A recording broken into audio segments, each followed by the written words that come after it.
alleviating poverty as a priority of mine. I do think that we need to build more, though, and we have to build more because we've had a problem for many years of not building enough social and affordable housing in this country. And until we crack that problem, we will never be able to get to the fundamental roots of the failures here. And that's why, on that issue in particular, I'm pressing the Deputy Prime Minister very hard. Prime Minister, on that though, when homes are built in expensive parts of the country, it's very hard for social landlords to afford to buy them at the rate they would need to pay, make sure that the rents are truly affordable rents.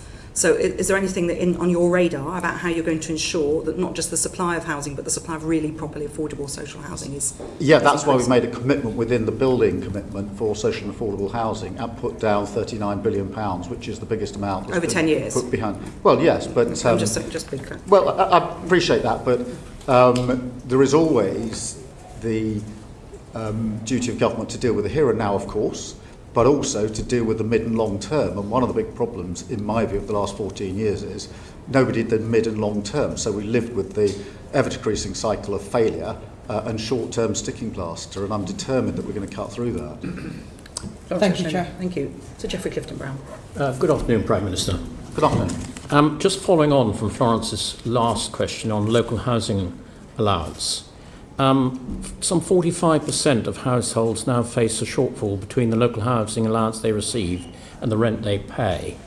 Some local authorities top this up, and that's costing them in aggregate £204 million. But when we did a study, the PAC did a study on this way back in January, your officials at DWP could not tell us what effect the freezing of these local housing allowances would have on increased homelessness, because there must be an effect. Well, I hope that since then they've provided you with a letter or some further evidence. If they haven't, I shall make sure I do after this session.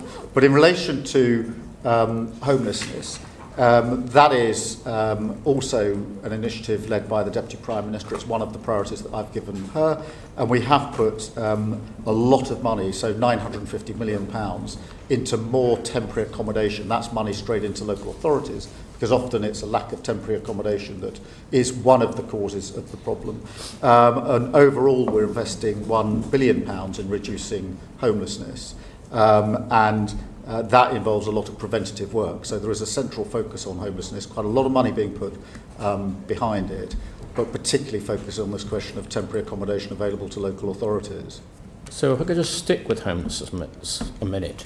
We discovered that the cladding remediation levy was sucking up so much of developers' funds that the affordable housing starts in London last year, from a fairly low base, I accept, dropped by 90%. Yeah.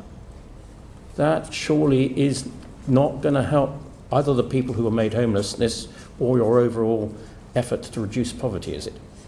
No, and we need to drive that up, and that's a problem we've identified and are working on. Obviously, we've got to do the necessary work on cladding.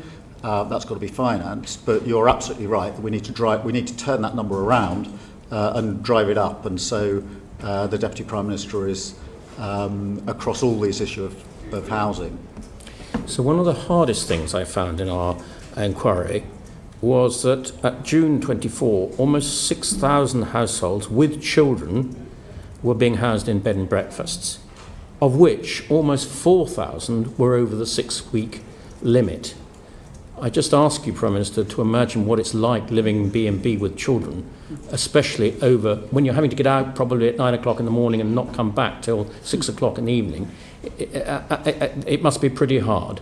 And of that, so we found that 39,000 households were living in occupying temporary accommodation outside their normal home area. So there will be people living over the 6-week limit with B&Bs, with children, outside their area, trying to struggle to get to schools or work or whatever it is they have to do. I really wonder, what would you suggest you can do to begin to solve that problem? Well, firstly, let me acknowledge it's a real problem, has a huge impact on families, and not just the physical aspects of living in those conditions and the cramped and small circumstances, but also in very many cases, the ability of a child, for example, to get on with their homework and get on at school. So it has not just immediate short-term consequences, it has longer-term consequences, because those same children, once they're struggling at school, will then struggle further down the line in school. That is why it's important that we have put the extra money into temporary accommodation for local authorities to make sure there's a wider range of accommodation. Now, you can't fix this overnight, but you're absolutely right, it needs to be turned around for all the reasons that you've identified, and I absolutely understand. Thank you very much. Florence Thank you, O'Shea. Chair. Just on that, Prime Minister, every homeless child means a child missing school, a child missing out on a vital and welcome breakfast club that your government have committed to, a child or adult missing out on those extra hospital appointments because they don't have a safe and secure home to go to. We are seeing councils at breaking point because of the additional money spent on temporary accommodations. A number of councils declaring bankrupt because of temporary accommodation. This is not sustainable. And I come back to some of the measures that have been taken by the government. So just to ask, do you feel, Prime Minister, then, that we do need to have an urgent reset in local government funding to look at these long-term solutions and key pressures facing councils up and down the country? Prime Minister. Yeah, I mean, firstly, let me say we have put £1 billion into homelessness. That is a huge amount, more than any government's put in for a very, very long time, for precisely the reasons that have been identified by this committee. So there's an absolute commitment on homelessness, and the money was put there in the budget and the spending review to make good on the commitment on homelessness. On the wider question of local authority funding, yes, I do think it needs a review. I've long thought it needs a review, amongst other things. We need multi-year settlements. There are no end of local authorities that say to me, because it's a year-on-year allocation of money, we can't use the money as effectively as we might otherwise be able to do. There are, I don't know how many local authorities who say to me, until you fix, as we are now doing, the no-fault eviction problem, you'll have a homelessness problem, and the bill will be picked up by local authorities. That's why we brought in the provisions to get rid of no-fault evictions. So I absolutely agree with you. This needs review, it needs change. We've started the process of change, and they would be, as it were, the top contenders that, for me, of what we're getting on with to bring about a material change as quickly as we can. Okay, that's good. So it'll be good to know when we'll expect to see some of those changes and the extra investment, and if it's something that... Well, the investment in homelessness has gone in already. I mean, the money's been made available. When do you expect to see a change? Well, as soon as possible. I've got the Deputy Prime Minister project managing this. We're looking across the numbers, we're getting the money to where it needs to be, but the financial commitment and the political commitment are in place, and the Deputy Prime Minister is pretty focused. I mean, it matters hugely to her, it matters hugely to me, and therefore we're driving it through central government. I talked earlier about your vision in 3 years. I mean, you're saying in 3 years, in the next year, you'll see a difference. When do you think we'll see the actual difference on the ground? Because in homelessness or living standards more generally? Well, on this particular issue, on housing and home and temporary accommodation. Oh, I want the money going into temporary accommodation, I want to see having immediate effect. In other words, more accommodation available. Now, obviously, it'll take some time to get it into place. But where is this accommodation going to come from? This isn't a delayed project. Well, in terms of what can be built, what can be arranged, what can be taken by councils and repurposed, is a central focus of what we're doing. But I'm impatient for this change to be driven through. There's no desire on government for this to take any longer than it needs to take to be done effectively and properly. It's just that we've got Home Office bidding for homes for asylum seekers. We've got councils bidding for the same homeless for the same properties. Everyone's driving up the price, driving up the cost. I know, which is why I'm so furious at the last government for leaving tens of thousands of asylum seekers unprocessed with nowhere to live other than accommodation paid for by the taxpayer. Are you planning to build homes or put people into... We have to do a number of things. We do have to build, of course. But that won't happen in the next year. We have to take over other accommodation. We have to drive down the asylum lists. There is just a big pinpoint before. What other accommodation precisely are you planning to take over to provide temporary accommodation for families? Oh, there's lots of housing in many local authorities that can be used, and we're identifying where it can be used. But I mean, look. Sorry, can you give us? Have you got any examples you can give us? No, but I'll write in and give you details. Because I could say certainly in a number of our local authorities, already picking up from around the table, there isn't a lot of spare housing available. If there were, councils would be able to be dealing with it by now. Well, exactly, which is why leaving a huge tens of thousands of unprocessed asylum seekers that need to be housed is a huge problem for So this you'll government. be putting homeless families into those hotels? No. We're looking at what accommodation is available, and I'll make sure that we send a detailed letter. Okay, well, we certainly look forward to receiving that detailed note. I'm sure councils will be breathless waiting for it. Helen Hayes, MP. Good afternoon, Prime Minister. My committee has just completed an inquiry on children's social care. And as part of that inquiry, we heard really devastating evidence from care-experienced young people who experience a cliff edge in support at the age of 18. So, for example, a young person told us how she had to give up her A-levels because she had to work in order to pay rent to keep a roof over her head. I hope you would agree that that is a choice that no young person should have to make. And as a consequence of that evidence, my committee's recommended that young care-experienced people need more support at the age of 18, both with accommodation and with their living costs, to stop them being trapped in poverty for a lifetime. Is that a recommendation that you agree with, and how would you progress the urgently needed additional support for young people leaving the care system? Well, firstly, I absolutely agree with the identification of the problem that you and your committee have put forward. Lots of children coming out of care essentially go off a cliff edge from having support when they're in care to almost none, and we've got to, in my view, change that so there's support and it's graduated as they come out of care. I haven't looked particularly at the recommendations, but I will make sure that they are being looked at and obviously give you our full response to them.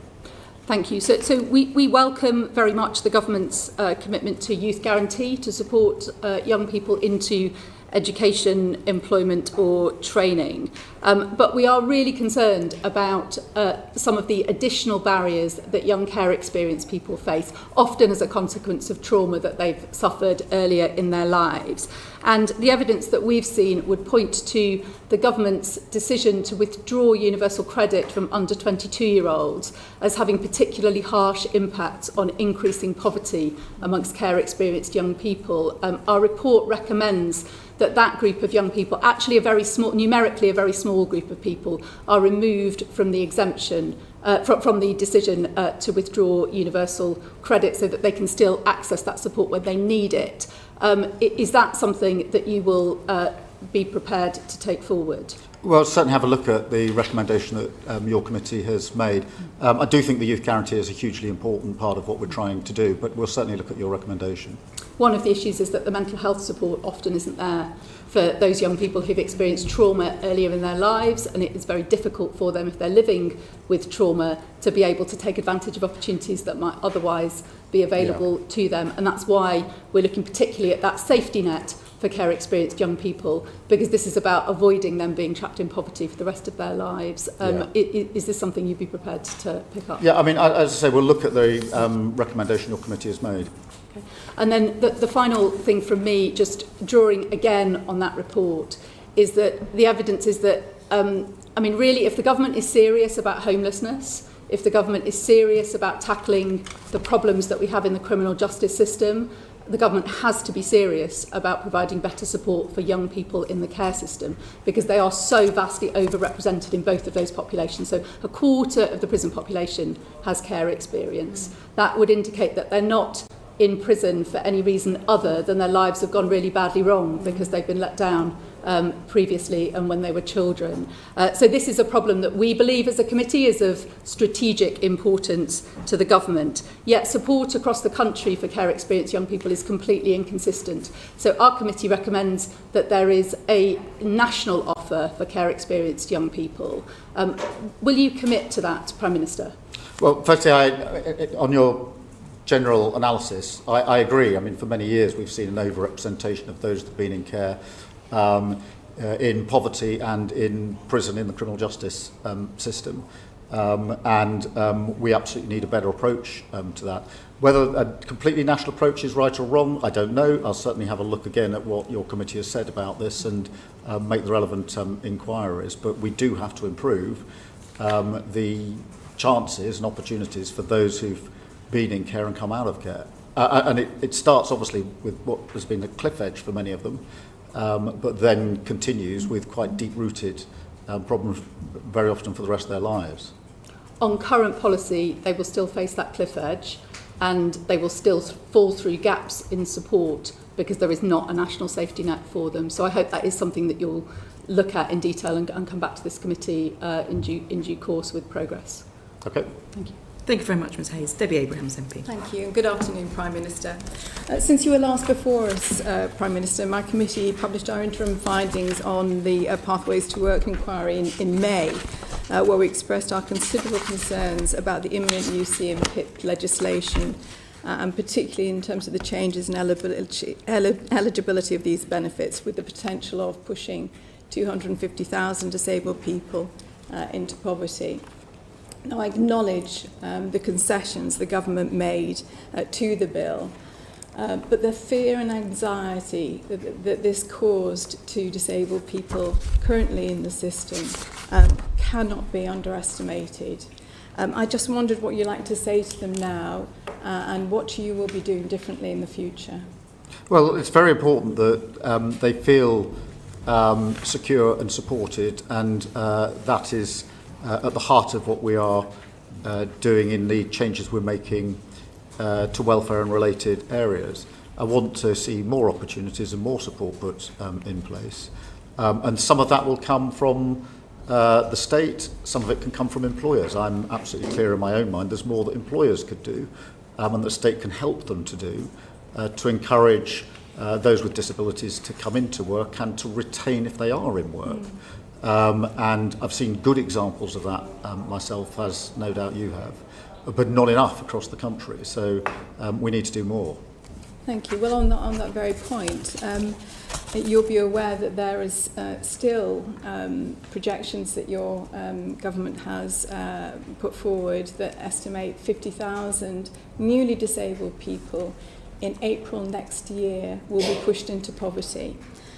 Because of the reduction in the UC health element of the bill. Now, you mentioned about getting more disabled people into work. Charlie Mayfield, who, as you know, is doing the Keep Looking Working review, not to be published until later this autumn, Prime Minister, has said it will take several years before the labour market changes in order to allow more people to be employed, disabled people to be employed, but also to retain disabled people. So, my question to you is, several years, 8 months, what are we going to do to mitigate against the potential pushing of another 50,000 people, disabled people, newly disabled people, and their families into poverty? Well, I think the Mayfield report is coming in the autumn with the final recommendations, so we obviously need to look at that piece of work, and that is focused, as you know, on what employers can do. I don't accept that everything is going to take years. Some changes do take years, but not all changes take years, and we have to do work in the interim to give that support to those with disabilities. What specifically had you in mind, given that we've had a disability employment gap for, well over 10 years? Well, I think there's a lot of work can be done with employers to encourage them to take on and to retain. That doesn't need primary legislation. I've seen pilot examples of it across the country, which I'd like to see many more of, that have been very, very successful. So, yes, I accept that, if you want to pass legislation, it'll probably take some time. I don't accept that every change that is needed, some of them that I've seen for myself have been quite effective, don't need legislation at all, and I think we can get on with that as quickly as possible.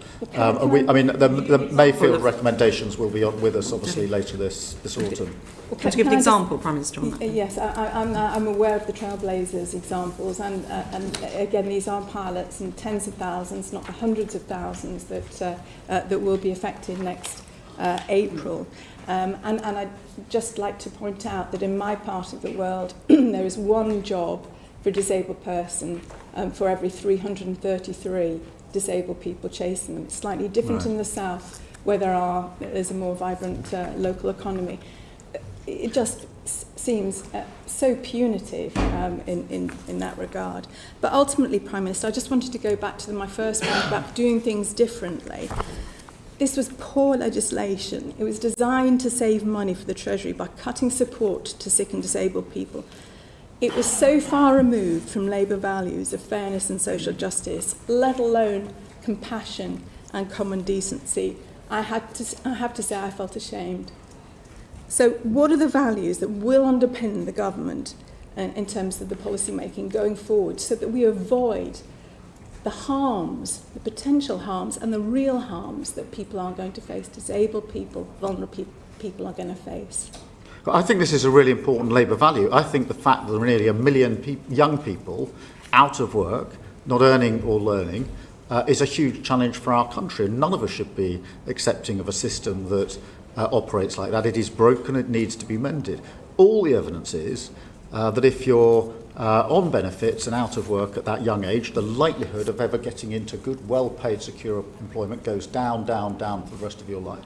1 in 10 working age people out of work and 3 million locked out for health-related reasons. It is no wonder that almost everybody says the system is broken and it's got to be changed. And I'm glad that we've started the process of change. I'm not going to pretend that we got everything right in recent weeks, but we do need to reform the system, and we should take that on as a Labour argument, in my view.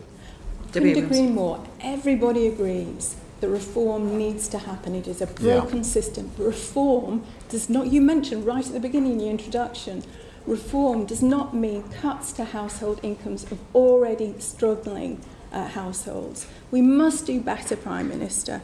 You mentioned about reducing poverty. This had the potential of actually increasing it. I'll leave it there. Thank you. Thank you, Ms Abrams. Sir Geoffrey Clifton-Brown. Hello again, Prime Minister. It seems that we have, as Debbie Abrahams was saying, a long-term trend of unemployment increasing every month. It now stands at 4.7% and 1.67 million people out of work. And therefore it was perplexing to me, and I hope it might be perplexing to you, that when we did our inquiry on the 2nd of July into job centres, we found that there were 2,100 fewer work coaches than there had been the year before. Now, I accept that the DWP have had difficulty recruiting them, but given that I'm sure it must be your government stated objective to try and help people back into work wherever possible, and job coaches play a key part in that, it was surprising to find that not only was there fewer job coaches, their initial interview time had been cut from 50 to 30 minutes, with proposals to cut them even further. Now that means the moment the work coach gets into a room with a jobless person, they've got to establish who they are, get all their data, their criteria, their skills, their wishes, how they would get back into work, all in half an hour, which if it had been previously deemed that it was necessary to have 50 minutes, I don't see how quite that could be done in 30 minutes. And when we questioned DWP on this, they told us this was based on data from their own employees dating back to 2015 to 18. They had not done any surveys on the people trying to get back into work themselves. This really does seem peculiar. And we do know that the interwork rate declined from 9.7 in 2021 to 8.2 in 23-4. And I imagine it will decline again this year with the lack of these job coaches. So could you tell us how that might be reversed? Yeah, I mean, let me go back to the beginning of your question, if I may. The employment rate is up 0.8% over the year. The unemployment rate is also up slightly. Now, you may think that that's a slight contradiction, but as you will know, what that indicates in the data on my own analysis is that the inactivity numbers have gone down, so those not even looking for work have begun to look for work, hence the unemployment figure has gone up at the same time as the employment figure has gone up. That therefore puts a great spotlight on the very problem you've identified, which is whether job centres are doing what we expect of them in terms of helping those that are now looking for work and those that have been looking for work into work. I think we have already started the programme of changing the way job centres work, because there's not enough time coaching and helping people into work. I also don't think that many businesses are actually going to the job centre when they have a vacancy. I've talked to lots of businesses myself and said, when you do have a vacancy, are you putting that at the job centre so we can match up the local jobs that are available with those that are looking for work? And the answer is most of them don't go to the job centre. So there's a lot of change in the job centres that we've already started, and we need to see through for the very reasons you've identified. So, Prime Minister, I don't think you quite answered what I asked. And you said, I think, that the job coaches were going to be given more time. In fact, not only are the initial interviews cut from 50 to 80 minutes, the follow-up interviews are also cut considerably as well. So in other words, people seeking to get into work are finding it more and more difficult because they're getting less and less advice. Yeah, I mean, I'll take away the point you're putting to me. I'm not across the details of how many minutes are allocated to the coaches in job centres, but the broad principle that you're putting to me, as it were, I agree with, which it needs to be more support for people to get into work, and we need to change the way job centres work altogether, in my view, and change the very nature of them, which is part of the work that we're doing. But I will take away the particular issue you put in terms of the minutes allocated and get a fuller answer to you. Sorry, final question for me. You said just then you want to change the way job centres work.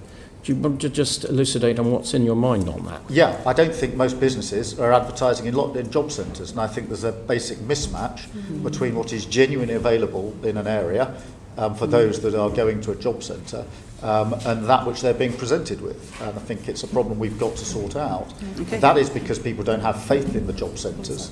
Businesses don't, so you haven't got the job centre doing the job it's intended to do.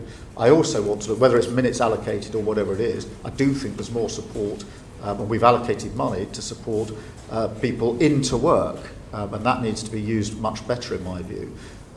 In terms of the precise minutes allocated at face time or sport time, I'm not across the detail of that, but I'm absolutely clear that we do need that more support. They're the two fundamental changes that are needed for job centres, to my mind. Thank you. Thank you, Prime Minister. Liam Byrne, MP. Prime Minister, thank you. You said at the top of the meeting that your vision for 3 years' time is that, in your words, I want people to feel better off. Just so we're absolutely clear, is the ambition that everybody in our society should feel better off in 3 years' time, including the poorest 40% of households? Yes.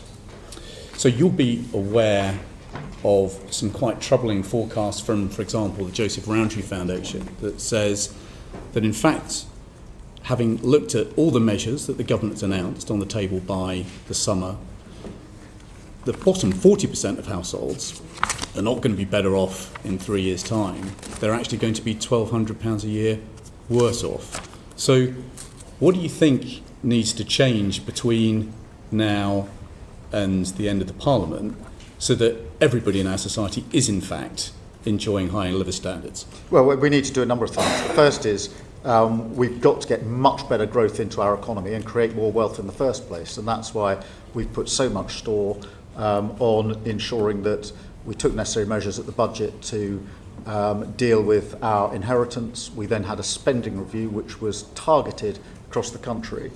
This question of making sure that if there is a thriving economy, it's a thriving economy in every part of the country and not just in some parts of the country. And it's why we've already in the spending review focused on things like the living wage, the national wage, and the minimum wage, and ensuring that wages are going up. They've gone up more in the last 10 months. They went up in the last 10 years.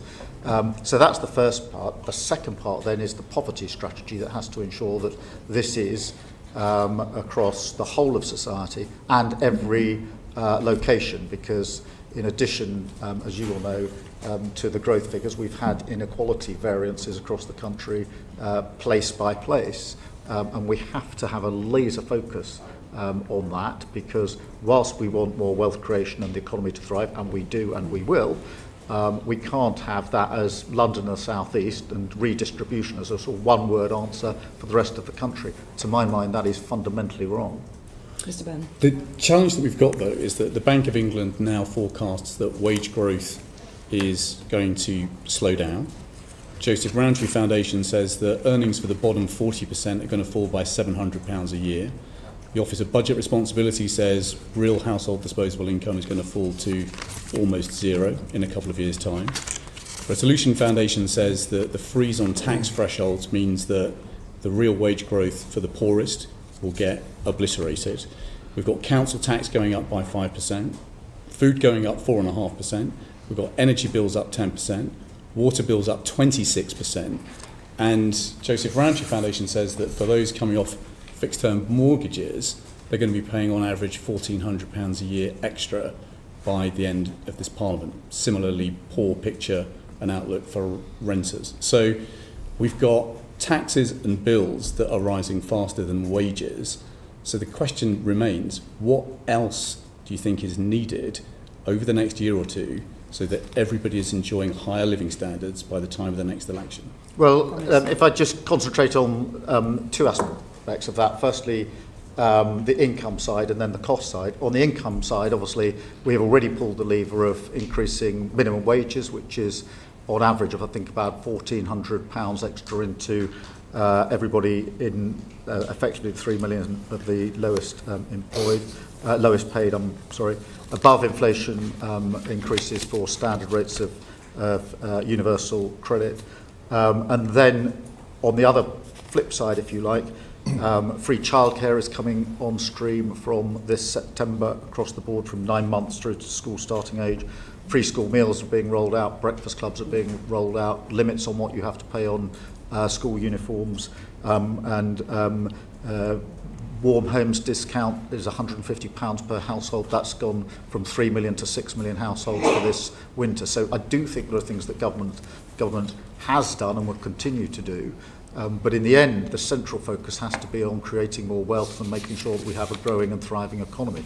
That's been the single biggest failure of the last 14 years, which is we haven't had an economy that has grown in any significant way. These are all important steps forward, but having reviewed everything that you've just announced, the Resolution Foundation said that the poorest half of households, by the time of the next election, will still be £200 poorer than they were last year. So, the question remains, over and above what you've announced, what else do you think is needed in order that everybody in our society is enjoying high living standards in a couple of years' time? I think we need a central poverty strategy, and we're putting that around the child poverty strategy, which we're rolling out in the autumn. But you could cut people's taxes. I mean, if we taxed investment income in the way that we do work, if we tweaked up capital gains tax so that it was fairer, there would be enough money to deal with the fiscal pressures that we forecast and deliver a big, bold, working-class tax cut, just as they delivered in Australia. Surely that should be an idea that remains on the table going into the budget. Well, I'm not going to be tempted to start speculating on what might or might not be in the budget. It's going to come in the autumn. We will get the forecasts. The Chancellor will set out her decisions according to that forecast, but I'm not going to be drawn into speculating on what that might be at this stage. Well, Chair, the Prime Minister didn't rule that out, so I'll take that as a win and quit. Well, we're in for a long 6 months because no Prime Minister or Chancellor ever says in advance what's going to be in the budget, and every day there'll be a story saying doesn't rule out. Okay, we absolutely, Prime Minister, we're very aware of that. Mr Barclay. Thank you, Chair. Prime Minister, you've just been at pains to point out to Mr Byrne how much you're spending on different things. In May, the government had the second highest borrowing since records began, with only peak COVID in May 2020 being higher. Sorry, I missed the middle word there, Steve. I'm so sorry. In May, your government borrowed the second highest amount since records began, £17.7 billion you borrowed just in the month of May, and only peak COVID in May 2020 was higher. Do you expect borrowing this year to be higher or in line with forecast at the budget? Oh, in line with forecasts, and there have been monthly fluctuations, usually for global reasons, as you'll have seen in a number of other countries. But we have also obviously got our overarching fiscal rules in place, which are ironclad, one of them relating to borrowing as a proportion of debt. So tomorrow we will get both the June figure but also the figure for your first year in government of how much you've borrowed. You're expecting that to be in line with what was set out in the budget? Well, I'll see what the figures are tomorrow, and there have been, I think every month this year there have been fluctuations, broadly driven, and I think generally accepted as driven by events that are happening globally, almost capable of being tracked to them day by day, but I want to be in line with the forecasts. We've got the fiscal rules in place to ensure that we are in line with the forecasts. Well, the spending decisions you're talking about weren't global factors, they're national decisions. At the spring statement, the OBR found that there was a £14 billion deterioration in the fiscal forecast, the fiscal outlook from between the budget and the spring statement. Industry analysts are predicting a similar amount of deterioration ahead of the budget. Again, is that something that you would reject? Well,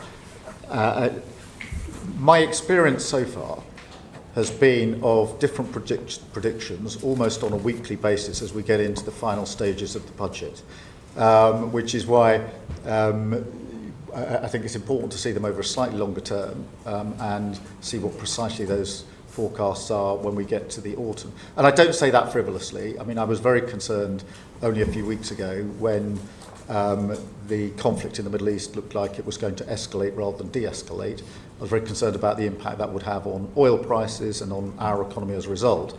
And therefore, I do think it's important for us to see this over a slightly longer term. I mean, we're tracking it, as you'd people imagine, would accept very, that very slight closely. variations. What I'm trying to tease out is whether there's a trend, and you're rejecting, for example, pretty widely accepted industry analysts that there's an expected further deterioration. For example, ING had predicted a further 14 billion. You're saying that's quite wide of the mark. Well, let's see what the OBR's forecasts are in the autumn. Right. As I say, my experience is that those forecasts change on a pretty regular basis, often according to external factors, and trying to guess now what the forecast might be in the autumn is fraught with all sorts of difficulties. Fine. In terms of consistency then, given other things change, is it reasonable to say, with regard to the fiscal headroom that you set out, that as a point of principle, you feel that there should be a reasonable amount of fiscal headroom? Yes. And you took measures to restore the headroom in the spring statement. Was Yes. that because the fiscal headroom you put in place at the budget was too insufficient? No, I don't think so. I'd gently point out that the fiscal headroom we put in the budget was considerably more than the last government put in their last budget by some measure. But then there was a lot of fluctuation in the early part of this year, particularly with conflicts in different parts of the world, but also with the immediate after effects of the tariff decisions that were being taken, for example, in America, had an impact. And it was right, in my view and the Chancellor's view, that we retained the fiscal headroom. Okay, so even though the headroom at the budget was insufficient and you, in my view, rightly took measures at the spring statement to restore it, the OECD are wrong when they said last month, again, pointing to how thin the fiscal headroom is. Again, you feel both industry analysis is incorrect, and you see warnings from the likes of the OECD as incorrect in terms of suggesting it is way too thin. No, I'm not saying they're incorrect. I'm just saying I think it's important for us to look at it in the round and over the slightly longer period. I do think it's important to have that headroom, which is why we put it in the budget last autumn, and why in the spring statement we took the duty, to put that headroom back in, which is what we did. The OBR found that of 21 forecasts that they have done since 2010, all but one of those was overly optimistic. Are you confident that the OBR forecast done at the budget will not be over-optimistic this time? Well, I don't know. I mean, look, that's a matter for the OBR. They make the forecast. They're there for a purpose. And we obviously take what forecast they put in place and act accordingly. Okay, what I'm interested in is decisions you have taken, for example, on welfare, where the IFS, I think, put the figure to over 3 billion, on winter fuel, where your own government figures put the cost as an additional 1 billion. There will be known pressures from decisions you have taken, which will be coming in the forthcoming budget.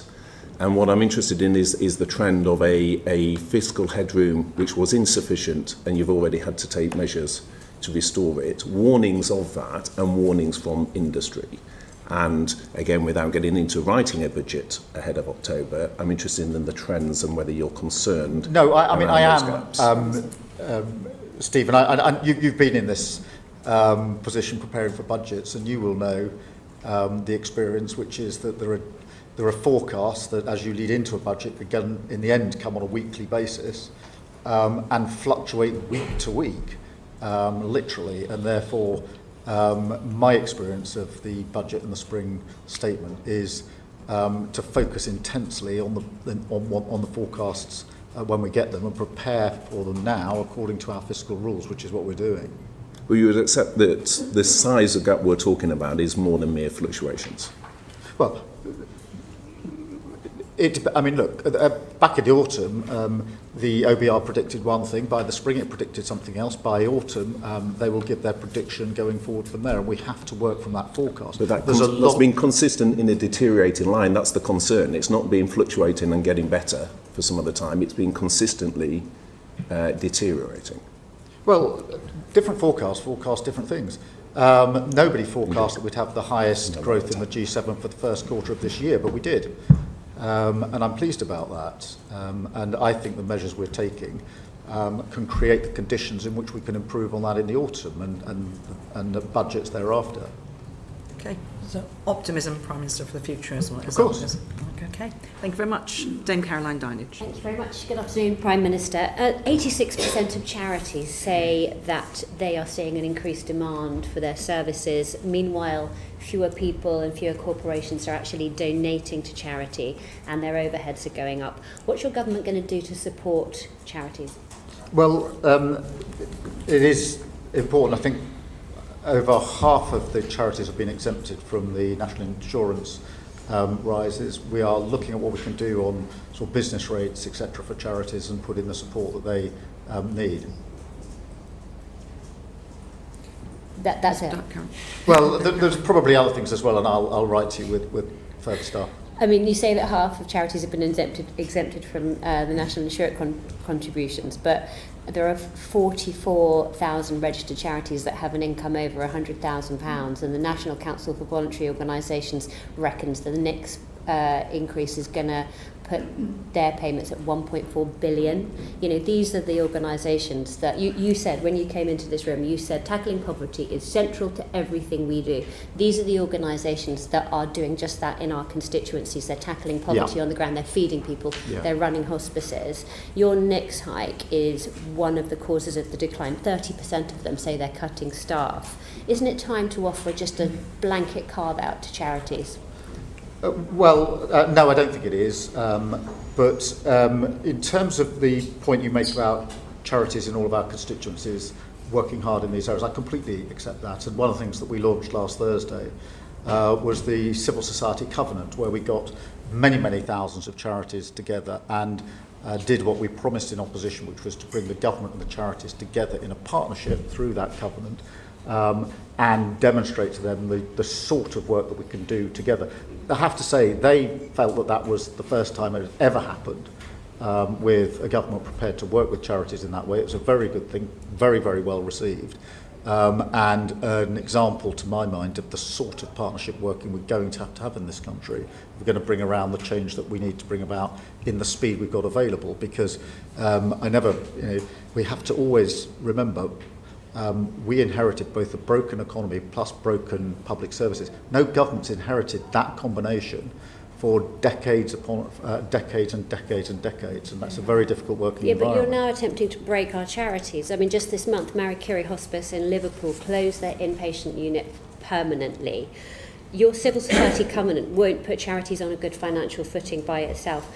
You need to offer them a carve-out for this national insurance rise. I mean, quite simply, it is breaking them. 30% of them say they're cutting staff. Only 50% of them now feel positive about the future, Prime Minister. Can't you do something? Well, it is important just to bear in mind why we had to do what we did on national insurance. We looked through the books and we found £22 billion missing. And we had to do something about it because that's a serious problem. But you can't do that on the back. We addressed that at the budget. At the same time, we used the money from that NICS increase to invest hugely in our NHS. Hence, we promised 2 million extra appointments in the first year of Labour government. We've done 4.5 million. that takes the pressure But off I want to many, talk many about charities. I want to talk about National Insurance charities, and you're basically balancing the book on the back of things like children's hospices. Can I also talk No, about we're clearing up the mess of the last government. on the back of children's hospices? Charities also depend upon individuals giving generously. Do you know which is the most generous constituency in the country? No. It's Sheffield Hallam, 1.9% of income of Well, the congratulations average to Sheffield Hallam, that's I know, brilliant. great, right? Do you know which are the least three generous? The least three generous are Kensington and Bayswater, Chelsea and Fulham, and Holborn and St Pancras, Prime Minister, each at around about 0.5% of their income, about half of the average of the country as a whole. Now, we know that you and your colleagues aren't adverse to being on the receiving end of little bit of philanthropic giving. How would you persuade people in wealthy areas like yours just to dig a bit deeper? That's the first time I've been presented with those figures, but clearly in Holborn and St Pancras and other places we need to up our game, and we will do so. So have you got a plan to promote philanthropy? Well, the first I hadn't seen that readout of figures by constituency before. Not just in your constituency, across the country. What can we do to encourage corporations and individuals just to support charities a bit more? I think we should do everything we can to get them support charities and individuals. Like what? Everything we can, like what? Well, we'll go to Sheffield Hallam and we will find out what's happening there that clearly isn't happening in Holborn and St Pancras, and take it away as a learning experience. Is this something your civil society covenant might be looking at? Yes. I think one of the most important things is how government works with charities supporting what they do. We've had examples of charities rolling out particular initiatives that they've brought to us. So one of them was the Macmillan initiative on giving people guided support to the charities that they might need if they're diagnosed, in that particular case with cancer, but with other diagnoses. They did that as a local plan. We've taken that now as a nationally rolled out plan, working with those charities. Very, very good. And that's an example Excellent. of the Good covenant example. working together. Can I move you on to the BBC? Because that's a bit of a regressive tax in itself, the licence fee. What's your view on how it might be reformed? And also, we were promised the BBC Charter review at the beginning of the year. What's holding it up? Well, we're going through the review, and it'll obviously come to its conclusion. We keep an open mind about what we need to do with the licence fee, but we are working closely with the BBC. We're going through that review. Will we see the consultation paper on BBC Charter review before October? I don't know off the top of my head, but I'll certainly write to you and let you know. Well, in December we were told it would be early in the new year. A fortnight we were told it would be later this year. So I will try and get a more accurate date for you. Do you know what's holding it up? No, I'll try and get you a more accurate date. Okay. Okay, thank you very much, Dame Caroline. Ruth Cadbury MP. Thank you. Good afternoon, Prime Minister. In answer to questions on poverty earlier, you acknowledged the need that earnings growth and economic growth has to happen across every part of our country. Now, away from large city centres, people who don't have access to a private car are dependent on minimal and sometimes non-existent local bus services to get to work, training, take their children to childcare, and to get to affordable shops. In the Transport Committee inquiry on buses, we've had evidence that to our inquiry that 56% of small towns in the southwest and northeast are complete public transport deserts, and that this lack of buses impacts on the growth of those small towns. So how is the government going to ensure that its current bus reforms actually close the gaps around the country in the way that is happening in Ireland, and that the buses bill doesn't just prevent more decline in the inadequate status quo? Well, firstly, I think I'm right in saying more people use buses than any other form of transport, and therefore it's hugely important, particularly in rural areas, but just across the piece. And there is a direct correlation between that sort of travel and building the local economy, so it's vitally important. We did invest a lot of money in the budget in buses, and the spending review set out, I think it was £900 million of investment. But there's also, in direct answer to your question, I think, a number of other measures that we've taken that are important. Capping at £3 the bus fare until March 27 is really important. But equally, in the bus services bill is the socially necessary services, because it's not just the price, it's the route. And too many times in the past there have been examples of profitable routes having too many buses and non-profitable routes not having any buses at all. So having that provision in is very important, as is the expansion of the ability of local representatives, mayors, but also other local authorities to take more control over the buses in their area, all of which I think will change the landscape here. It's true that the buses bill is changing the governance structures, and it's also true that socially necessary routes are identified.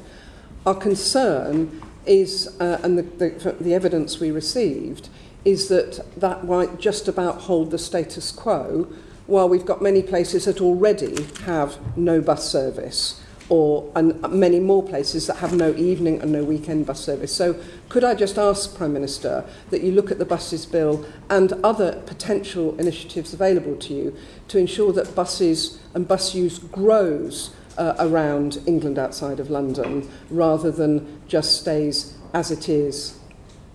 Yes, certainly. And as I said, we've put quite a lot of investment into the budget, but you're absolutely right, that needs to do more than maintain the status quo. I don't think it was a status quo, I think it was probably reducing, but it needs to more than stabilise the situation and improve the situation.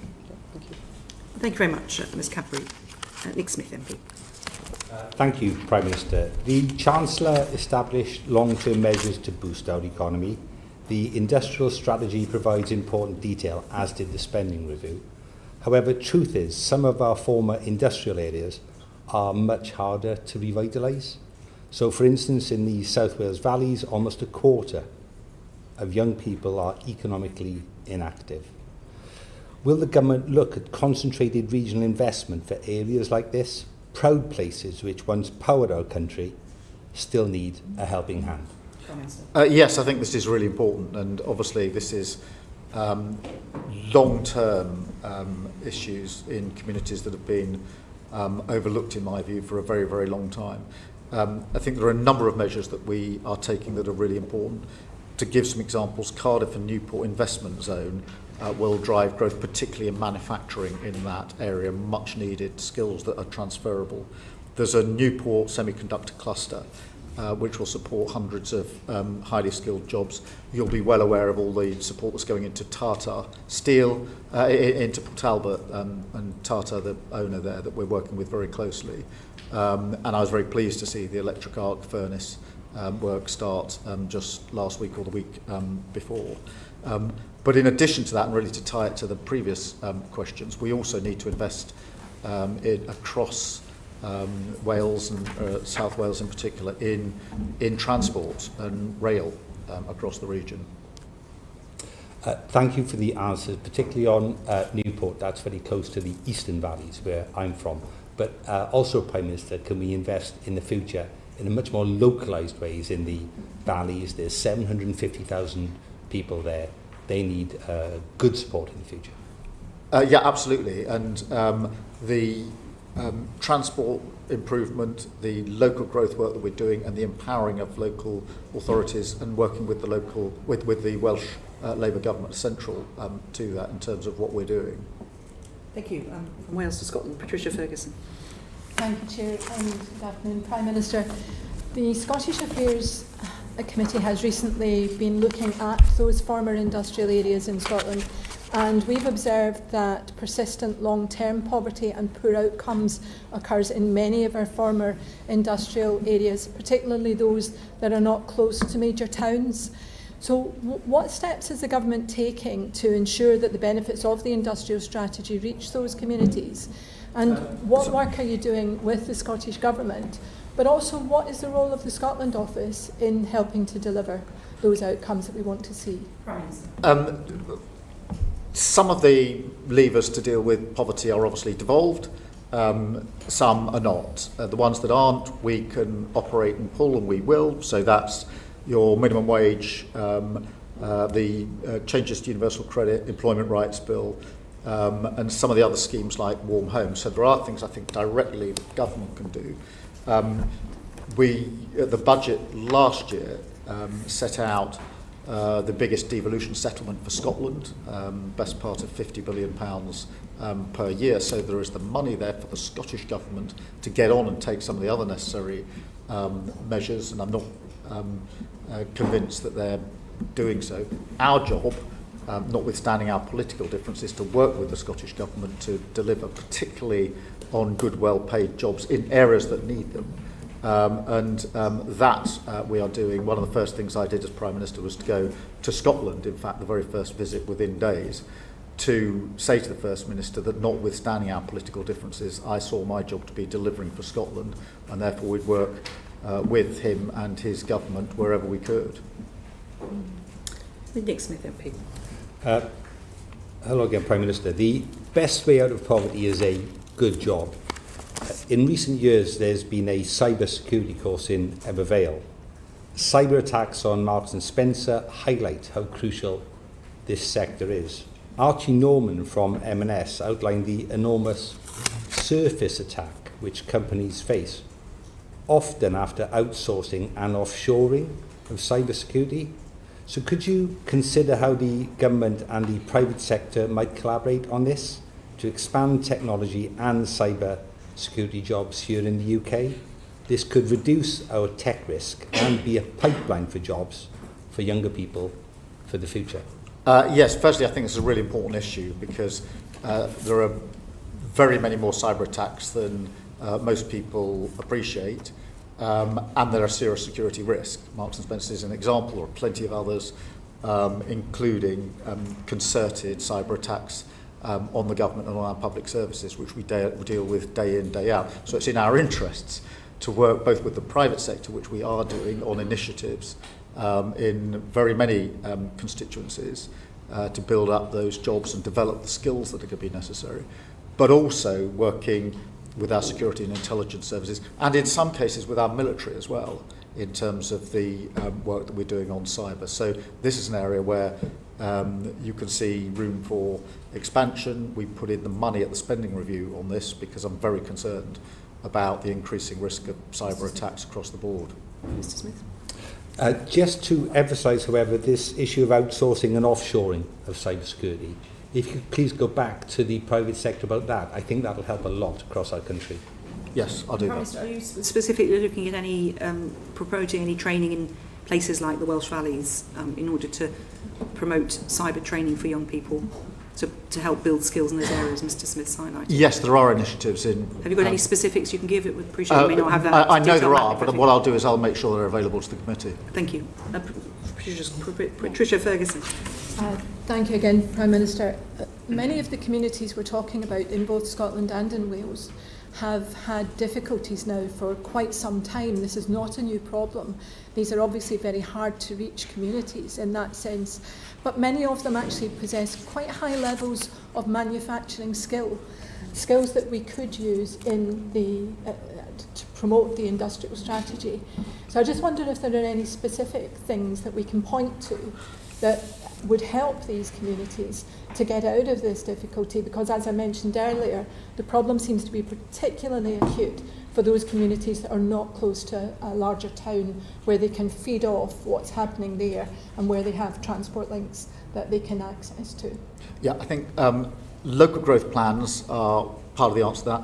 I think making sure we retain the skills and the jobs in the places we've got them is hugely important. The two examples of that. Grangemouth is an area where we put quite a significant government amount of money behind it recently. Grangemouth, it seems to me, I mean, there's a problem obviously with the winding down of the refinery at Grangemouth, but it is a huge opportunity in terms of the potential of Grangemouth, and therefore for that community and many, many communities around it. I see it as a huge opportunity. I think we've got 10 strands of work going on there to identify the best possible way forward for Grangemouth, which we shouldn't see as some sort of charity case. It is an incredible opportunity in Scotland. Equally, the work around Aberdeen as we transition from oil and gas to renewables, the potential there is huge for using the same pipework for carbon capture as is currently used for going the other way, if you like, and the same skills and the same workforce for decades to come. So I think there is huge potential in Scotland if we get this right. I would also add that thanks to our India trade deal, most whisky distillers in Scotland are saying to me they're now going to struggle to produce enough whisky to export. It's a problem they are absolutely loving, but it just shows how the trade deal has direct impact on that issue in Scotland in particular. Ms Ferguson. Interestingly, many of the whisky distilleries will also tell you that they have the problem of being able to provide housing for their employees, but perhaps we don't want to go to that one at the moment. But I wonder whether you think that the new jobs coming forward, both from Grangemouth specifically, and also in the transitioning of the North Sea, are able to keep up with the number of jobs that are being lost? I think they can, but I think it needs additional work, one of which is to value the local supply chains. And to ensure that that is measured when contracts for procurement are put out, because I think particularly at the moment having secure supply chains in Scotland is vitally important, and therefore one aspect, whether it's Grangemouth or elsewhere, can then feed a lot of other communities, a lot of other jobs in quite a wide range of areas, but only if we value the fact that they are Scottish jobs in Scotland, where, in my view, the investment and the contract should be, not least because that then supports the communities through those jobs, and those with the jobs are then paying tax back into Scotland rather than paying it in another country. So we need to value it and weigh it in the work that we're doing on contracts in particular around the main clusters that we're talking about. Thank you. Thank you very much. Andy Slaughter, MP. Thank you, Chair. Good afternoon, Prime Minister. People of limited means used to rely on legal aid to navigate through the criminal and civil justice systems, as I think you know. The 2012 LASPO Act destroyed much of that, leaving an inadequate patchwork of advice and representation and longer delays in the civil courts, which is the subject of a Justice Committee report published today. No one is expecting the government to suddenly restore the billions taken out of legal aid, but is there a comprehensive plan for ensuring access to justice, or will this be more of a patch and mend job? Well, it's a massive problem, as ever. There's no department that we inherited that is anything other than broken. We are putting more money in. We're focusing first on the criminal side, putting in more money on legal aid because, as you will know, there are terrible backlogs in our courts, and we have to sort that out with more money going in, and then to focus on things like housing, where within the civil sphere there's a particular problem. So there is more money going in, it's focused in that way, but we are looking at a broader review of how we can have better and quicker access to justice, because it's far too slow. Thank you. Could I just move on to reoffending then? We've got terrible reoffending rates in this country. People leave prison without a job, a place to stay, or support with addiction and mental health. Some become a nuisance on our high street, committing further offences and quickly finding themselves back in prison. But while you're building new prisons and substituting control and punishment in the community for custody, what plans does the government have to cut the numbers committing criminal offences by reducing reoffending, stopping the revolving door that destroys the lives of victims and perpetrators alike? The first thing is more mental health and substance abuse support in prison whilst people are in prison, which we're putting in and does make a difference.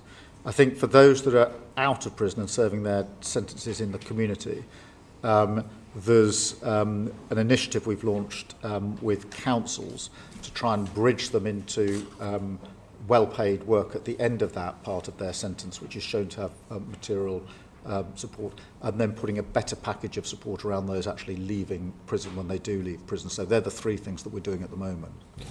Thank you. Thank you very much. And we're now going to move on to discussing some of the international issues that you've been dealing with, Prime Minister. And Andy Slaughter's going to kick off with that as well. Well, slight change of tack, Prime Minister. Every day it's clearer that the civilian population of Gaza is being starved, killed and displaced in a systematic yet indiscriminate way. The steps the UK has taken thus far have had no effect on the criminal actions of the Israeli government. Indeed, these have accelerated and spread to the West Bank. what further steps will the government take to protect Palestinians from mass killing and destruction of their homes and communities? And will these include recognition of Palestine as a state and acting on our obligations under the ICJ advisory opinion? Firstly, we need, in direct answer to the first part of your question, we need a ceasefire, and we need it straight away, because that will create the space for the remaining hostages to be released. They've been held for a very, very long time. It will create the space for aid to get in at speed and at volume, which is desperately needed. And equally importantly, create the space for a political process, which to my mind is the only long-term way to get a sustained peace in Gaza, and we mustn't forget what's happening in the West Bank as well. I do think, in answer to the second part of your question, that it is important that all countries, including ours, play a leading part in bringing about the peaceful settlement that we want. And obviously, on the question of recognition, we are and have been for a long time committed to that as part of the process, as a contribution to the peace process at a time most conducive to the prospects of peace. We are working with others on how we get from where we are now to a two-state solution, which is the only viable option to my mind. And I think that we need to use the coming weeks to push further on credible plans for the next phase of Gaza. If we get to a ceasefire, we need to push past that and on to better regionally supported reconstruction efforts and supporting of the Arab plan. And I think we should play a leading part in that. I think, if I may, you began by talking about a ceasefire, which is absolutely right, because that is the sine qua non here. But we hear a lot of words, and there's been another statement, I understand today, a joint statement with 25 countries, but people are asking for action. You must hear that, and certainly the Foreign Secretary hears that every week in the House of Commons, and we have yet to see any steps that have led the Israelis to take action on a ceasefire. Indeed, the opposite is the case. Every morning brings new horrors and new atrocities, new displacements, new deaths of civilians queuing for food in that way. And they're looking to you and to this government to try and provide something which makes that ceasefire happen. What will that be?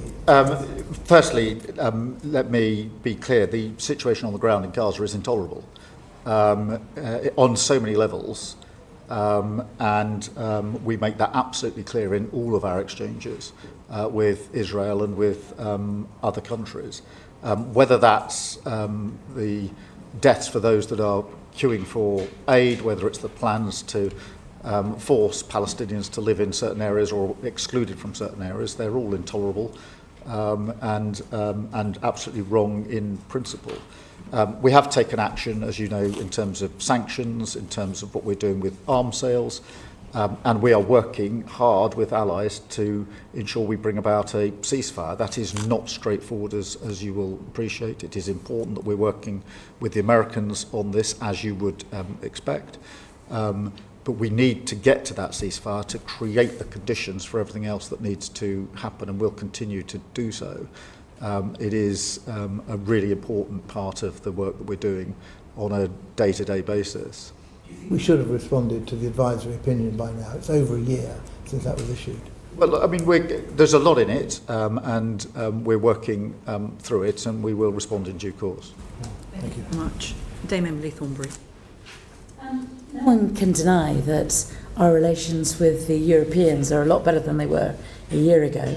It's much warmer. We've had the state visit of Macron. We've had Chancellor Merz and his new treaty. We've got the E3. We've got a European summit that was a great success.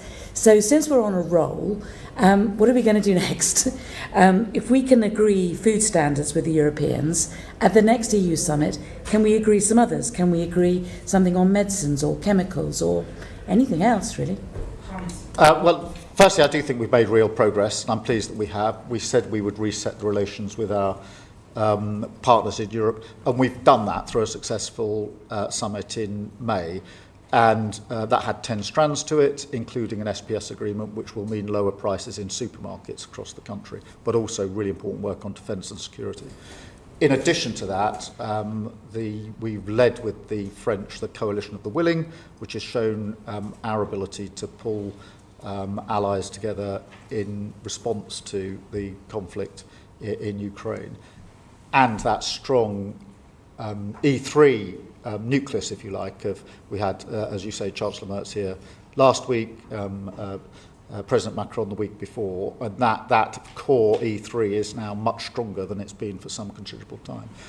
In answer to your question, I think the summit is to be a yearly summit, and it's iterative, and therefore it's not just to monitor what we have agreed, it's to go further. I would like to take up your example of medicines, to do more and more on medicines.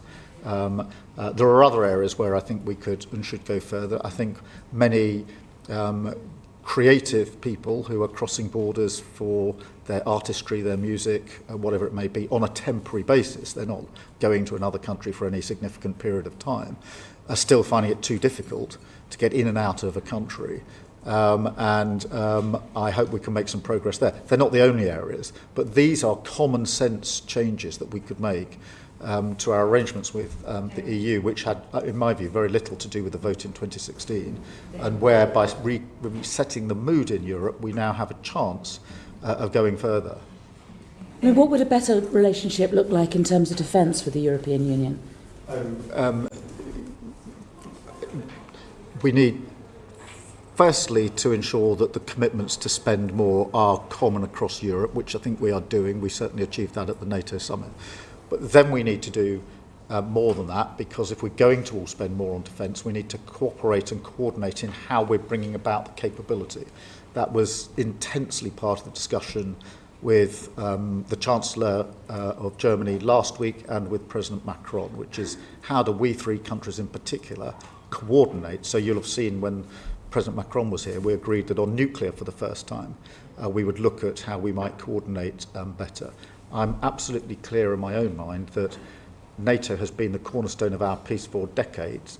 If it's to continue to be, and it's our duty to make sure that it is, it requires some more heavy lifting from the Europeans, and that is why I sort of led from the front in trying to get others into the place of cooperating, coordinating more on the capability. We can learn a lot from Ukraine. A lot of capability was made available to Ukraine, but actually it wasn't as useful as it could have been, because in years gone by there wasn't that level of coordination, and I think we can fix that now. So can I ask you just about something else in relation to defence, and I think we have to ask you about this, about that shocking data breach for Afghan.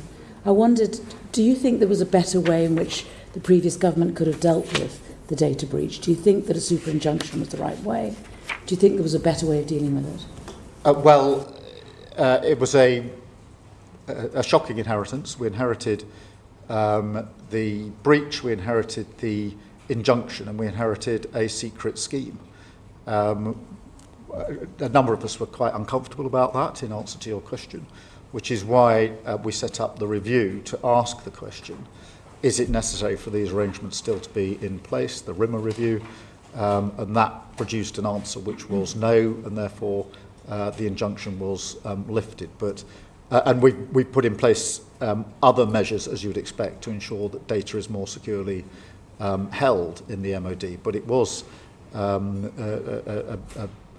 it was a breach we inherited, and I think the Defence Select Committee is looking at it now, and I hope that members of the previous administration will appear before that committee and give their explanations. Dame Emily. I just wonder why it took a year to unpick this super injunction. Can you give us any more information about that timeline? Yes, it was a very complicated review, and having got into the situation where lives were potentially at risk, I wanted the review to be as careful as it could be. So you undertook the review because you were uncomfortable about the super injunction? Yes. But you wanted to know what the impact of removing it would be? Of course, because that was a risk assessment which held people's lives in it. Decision made on entry into government? Pretty soon afterwards, yeah. So you briefed first briefed as Prime Minister, not as Leader of the Opposition, just to be clear. I wasn't briefed as Leader of the Opposition. Okay. To be fair, it wasn't... Just be clear for the record. It wasn't offered to me, but to be fair to the last government, they did offer me briefings on most things. As it happens, they didn't offer a briefing on this, but I'm not complaining as such. I didn't get offered it, but to be fair, I did get offered briefings on a quite regular basis. Okay, just for the clarity for the record. Chiomura MP. Thank you very much, and good afternoon, Prime Minister. The Science, Innovation and Technology Select Committee published its report into social media misinformation and harmful algorithms this month, and basically identified that the online safety regime, which this government inherited, is not fit for purpose. It's unable to tackle... So we found that the online safety regime, which this government inherited, is not fit for purpose. It's unable to tackle the spread of misinformation, and it cannot keep British citizens safe online. So can you promise my committee and everyone whose lives are impacted by the viral spread of algorithmically amplified misinformation, that the ongoing discussions on a trade agreement with the USA, or for that matter the forthcoming visits of Vice President Vance and President Trump, will not prevent you from taking the action which is so urgently needed to keep British people safe online from misinformation? I'd say two things about that. Firstly, obviously the next tranche of protections under the Online Safety Act are coming into force imminently, and we need to look at how effective they are. But I do agree with you that we need to go further than that, and in all of our analysis here and the work that we're doing, we have to focus on our national interest, what we need to do to keep our citizens safe, and also to make sure our electoral system and democracy works effectively, because I was very worried at the last election about misinformation. And I'm very worried about the potential for misinformation in future elections in this country. Thank you, Prime Minister. The Online Safety Act specifically does not address misinformation. That was clear evidence. But there are provisions within it that are coming on harm, which are coming into force imminently. Thank you very much. Dame Caroline Dinage. Just very quickly back to the BBC. It's the most trusted news brand around the world, and yet financial pressures have seen where they cut services, where the BBC World Service cuts services, they get backfilled by Chinese state media in Russia today, and that actually has a direct positive impact on favourability towards them. I just wondered, Prime Minister, do you agree with the Minister who said to my Select Committee that the BBC World Service bolsters national security and global security? And if you do you think more government departments should contribute to fund it? Firstly, I do agree with the proposition. I think the World Service is really important. I also agree that whether it's in broadcasting or other areas, there are other states that are more than happy to step in if a gap is left. Somewhere in the pack I've got the funding arrangements for the World Service, but I can't put my finger on it at the moment. But we do need to make sure that we protect the World Service for those very reasons. It is a matter of national security. Sorry? In essence, it's been increased, but by not enough. Yeah, well, it's a constant call. The inflation that they're sort of facing in some countries is like 30%, and the increase is very tiny. And in countries like Liberia and Lebanon and Kenya, where the BBC World Service has pulled out, Russia Today and Chinese state media have backfilled. So it's just really important to put that on your radar. No, and I take that away, but I agree with the basic proposition that other countries are very quick to step in if we leave a gap. One tiny quick question. Will there be a Department for Culture, Media and Sport after the next reshuffle? Yes. And a committee to oversee it. Prime Minister, at the beginning of this session, you set out what you wanted the country to look at, and you've obviously answered a number of questions about how you might achieve that. You also, there's a lot of discussion about shake-ups at number 10. Do you think, given what you've laid out and the challenges that the country faces, there may be a benefit to bringing in ideas from outside number 10 and Whitehall, and how are you proposing to do that, if so? I think there's always room for bringing outside ideas into number 10, whether that's from the private sector, particularly those that are running businesses, whether it's from our mayors and local representatives across the country, whether it's from making better use of parliamentarians. I think there's always room for improvement and bringing in the ideas of others. I think that where people have experience on the ground, it is invaluable to hear what they say about what we are doing, we're proposing to do, and to take that on board. When you were in front of us at Christmas, you'd done 5 months. Now you've done a year. Given what you've just said, is there anything that you would have done differently, sitting where you are now, knowing what you know, compared with the 5th of July 2024? Well, I mean, we had the most terrible inheritance. I know some people don't want to hear it anymore, but if you think about Blair, he inherited an economy which was getting better, but public services which were broken. Cameron inherited good public services, but the 08 crash. We inherited broken public services and a broken economy. So we had to take some difficult decisions in year one, and I'm not surprised that that's been hard in places. But at the same time, we've delivered incredible numbers. Are you saying you would do nothing differently? Because I mean, you just talked about bringing people in from outside Whitehall to help shape the agenda. Is that something that you want to do more of? Well, yes, but I do. I mean, if I may carry on, we've done 4.5 million extra appointments on the NHS. That is remarkable. Nobody thought it could be done. We've got a 10-year plan for the NHS. So you talked about wanting to engage with Parliament more, for example. Is there anything it's not... Over a year, you've had a chance to do this huge, the biggest job in the country, very big challenge, huge challenge. Is there anything you would, what different approach you've taken now you've had to sat in the hot seat? Well, I think we could engage Parliament more. I don't doubt that, but I do think it's important for us to remind people of what improvements we have done to the NHS, what we've done on free school meals, breakfast clubs, childcare, school uniforms, what we've done in terms of the investment we've put into road and rail, the fact we've got 3 trade deals with countries which many governments tried to get deals with and didn't achieve that. And we've had £120 billion worth of inward investment. That is a record, all-time record of inward investment. And sometimes one of the mistakes we make is not shouting and loud enough about what we are achieving. We in the Labour So from that Party list of achievements, what's been your best moment in the last year as Prime Minister? Oh, walking into Downing Street and taking up the job of governing. And I wouldn't swap a single day in government for years and years in opposition. And what about your worst moment in the last 12 months? Well, every Prime Minister has challenges, both good and bad. What's the most difficult thing you've had to deal with? The worst thing was when my brother died, which for me brings the private and the public into a very tense conflict, and that was difficult. Well, thank you very much, Prime Minister. Thank you for your time. We hope you get a bit of a break over the summer. Oh, no, you didn't. I say that hopefully every time. I every thought Prime that at the Minister, beginning of the summer holidays last time, but it didn't work. So I'm not saying anything Thank this you time. very much indeed. If the public could stay behind, please. Order. I should say the transcript should be available hopefully tonight, if not tomorrow. So thanks to our colleagues at Hans Thank you, Prime